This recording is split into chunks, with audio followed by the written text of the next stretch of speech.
एक जंगल में एक खरगोश और कछुआ रहते थे। कछुए का मजाक उड़ाता और कहता, तुम्हारे जैसे धीमे प्राणी को तो कहीं भी पहुंचने में घंटों क्या दिन लग जाते होंगे। कछुआ बहुत ही शांत और सहनशील स्वभाव का था।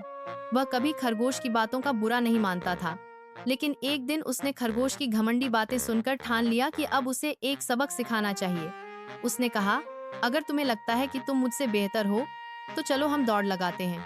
खरगोश पहले तो हौस पड़ा, फिर उसने कछुए की चुनौती स्वीकार कर ली। अगले दिन जंगल में एक बड़ी दौड़ का आयोजन किया गया। सभी जानवर इकट्ठा हुए और बहुत उत्साहित थे कि क्या वाकई कछुआ खरगोश को हरा सकता है। दौड़ शुरू हुई।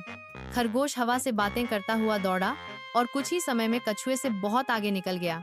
कछुआ हमेशा की तरह धीरे धीरे लेकिन लगातार चलता रहा। रास्ते में खरगोश ने सोचा, कछुआ तो बहुत पीछे है, क्यों ना मैं थोड़ा आराम कर लूं। वह एक पेड़ के नीचे लेट गया और धीरे धीरे उसकी आंख लग गई। उधर कछुआ बिना रुके धीरे धीरे चलता रहा।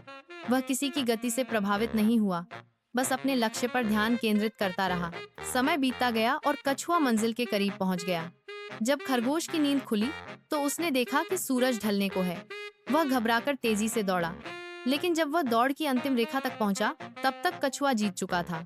सारे जानवर तालियां बजा रहे थे और कछुए की तारीफ कर रहे थे। खरगोश को अपनी गलती का एहसास हुआ।